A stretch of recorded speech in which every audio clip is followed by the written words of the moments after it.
Yazın gelişi bu bürclərin taleyinə də öz təsirini göstərəcək və bu bürcün nümayəndələrinin həyatında böyük bir sıçrayış olacaq. Elədir ki, ekranlara yaxın əyləşin. Belə ki, yazın gəlişi ilə birlikdə təkcə təbiət deyil, bürclərin taleyində də müəyyən bir canlanma olacaq.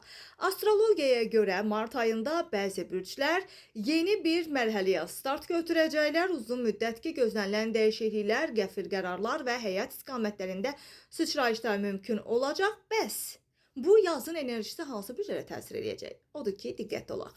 İlk haqqında danışacağımız Qoç bürcünün nümayəndələri də bilək ki, martdan sonra Qoçlar üçün sürət dövrü başlayır. Xüsusilə karyera və şəxsi planlarda gözlənilməz təkliflər gündəmə gələ bilər. Uzun müddətdir təxirə salınan qərarlar artıq reallaşa bilər. Qeyd eləyək ki, mart ayı normal etibarla elə Qoçların ayı da hesab olunur. İkinci sırada Əkizlər bürcüdə Əkizlər üçün ünsiyyət və tanışlıqlar dövrü aktivləşir. Yeni çevrə, yeni iş imkanları, hətta romantik başlanğıclar üçün də mümkün olacaq və yaz ayları onların sosial həyatında da ciddi mənada sıçrayışlar yarada bilər.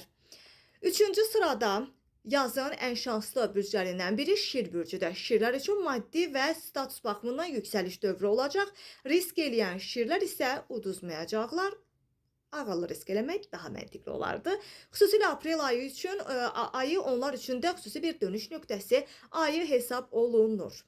Dördüncü, sonuncu şanslı bürcümüz isə məhz Oxatan bürcünün nümayəndələridir. Oxatanlar üçün daxili dəyişikliklər başlayır, köhnə qorxular geridə qalır və yeni məqsədlər formalaşır. Yaz ayı, demək olar ki, yaz ayları həyat istiqamətlərini dəyişə biləcək qərarlarla yadda qalacaq Oxatan bürcü nümayəndələri üçün və biz gündəm xəbər olaraq bunu Bakuvu isə istinadən diqqətinizə çatdırdıq.